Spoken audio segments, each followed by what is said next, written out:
नमस्कार। ये व्याख्यान श्रृंखला सिर्फ कृषि ज्ञान बढ़ाने के उद्देश्य से शुरू की गई है। आखिर में हम सबसे उत्तम कृषि पद्धति यानी कि द बेस्ट एग्रीकल्चर मेथड और उसमें उस विधि का गहन अध्ययन करेंगे और किसान साथियों को वह विधि यानी कि संपूर्ण पद्धति अपनाने के लिए प्रेरित करेंगे। उस प्राकृतिक विधि से संपूर्ण मानव जगत, संपूर्ण पशु पक्षी जगत और संपूर्ण वातावरण का कल्याण होगा। मेरा नाम तेजाराम चौधरी है और हम लोग फ़िलहाल संसार में प्रचलित अलग अलग खेती की पद्धतियों के बारे में डिस्कस कर रहे हैं।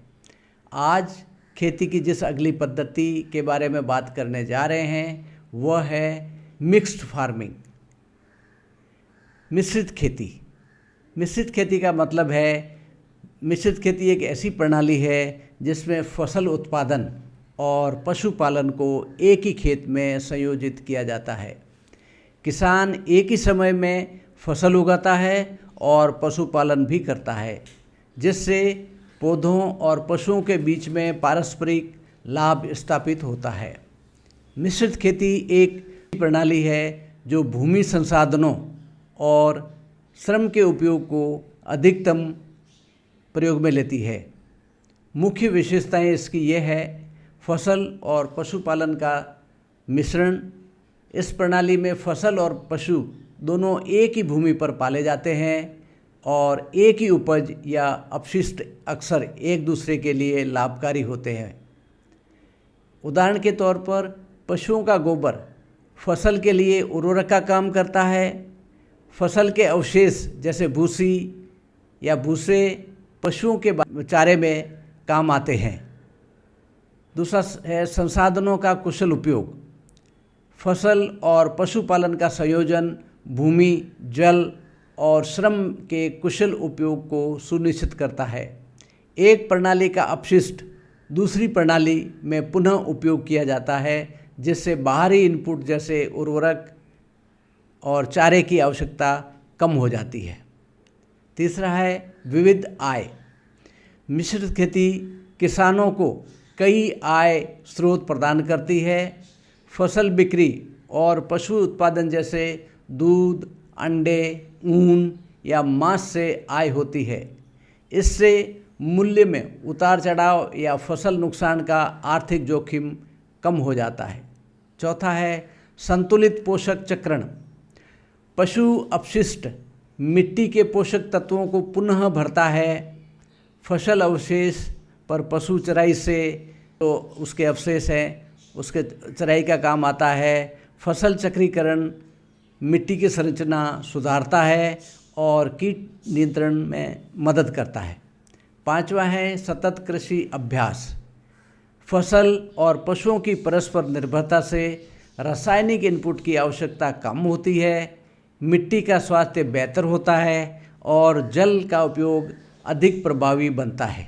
साथ ही जैव विविधता बनाए रखने में इकोलॉजिकल सिस्टम को स्थिरता मिलती है। छठा है बहुफसल और चराई का रोटेशन।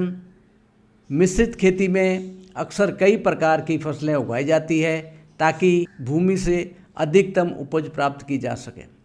पशुओं की चराई को विभिन्न खेतों में घुमाया जाता है, जिससे अति चराई रोकी जा सके और चारागाह पुनर्जीवित हो सके। सातवां है श्रम का वितरण। मिश्रित खेती में पूरे वर्ष श्रम का कुशल वितरण संभव होता है। फसल की बुआई और कटाई में श्रम अधिक लगता है, जबकि पशुपालन में साल भर श्रम लगता है पर कम लगता है। मिश्रित खेती के प्रकार: फसल पशुपालन खेती यानी कि अनाज या सब्जियों के साथ गाय, भेड़ या पोल्ट्री का पालन करना। दूसरा है एग्रोफॉरेस्ट्री, जिसमें फसल और वृक्षों को एक साथ उगाना और प्रतिबंधित स्थिति में पशुपालन का सहयोग लेना। इसमें वृक्ष छाया, चारा और अन्य संसाधन मिलते हैं।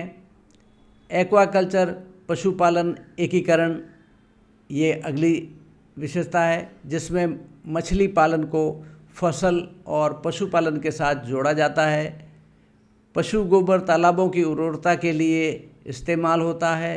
जलीय पौधों का उपयोग पशुओं के चारे में किया जाता है।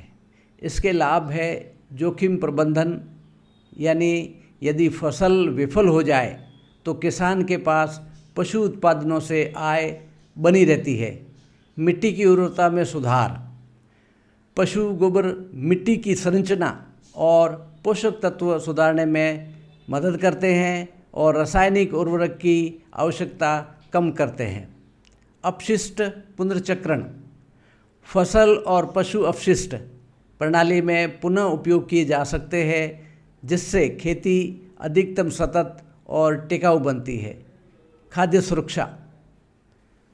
घर में, परिवार में पौधा और पशु आधारित खाद्य पदार्थ उपलब्ध होते रहते हैं, जैसे अनाज, सब्जियां, दूध, अंडे और मांस। जैव विविधता। इसमें विभिन्न पौधों और पशुओं का समावेश जैसे जैव विविधता बढ़ाते हैं, जो कीट और रोग नियंत्रण में मदद करते हैं और इकोलॉजिकल सिस्टम को स्वस्थ रखते हैं। इसकी चुनौतियाँ हैं कुछ। प्रबंधन में थोड़ी जटिलता है।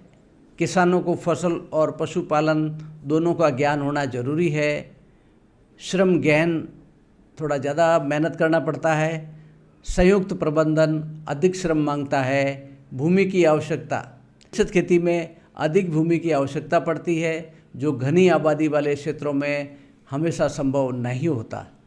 निष्कर्ष ये है, जैसा कि आपने देखा, जीरो बजट नेचुरल खेती और मिश्रित खेती दोनों सतत कृषि प्रणालियां हैं। जीरो बजट नेचुरल खेती में प्राकृतिक इनपुट और उनकी लागत कम होने पर ध्यान दिया जाता है। मिश्रित खेती संसाधनों की दक्षता और फसल और उसके साथ में पशुपालन को मिश्रित होने पर ध्यान देती है। अगर आपको ये जानकारी उपयोगी लगी हो तो इस व्याख्यान श्रृंखला से जुड़े रहिए। हम खेती को सरल, सस्ती और प्राकृतिक यानी द बेस्ट एग्रीकल्चर यानी कि सबसे उत्तम खेती बनाने का रास्ता दिखाने की कोशिश जारी रखेंगे। अगर आपको ये वीडियो अच्छा लगा हो तो इसको लाइक, शेयर और चैनल को सब्सक्राइब ज़रूर करें। धन्यवाद। जय किसान, जय भारत।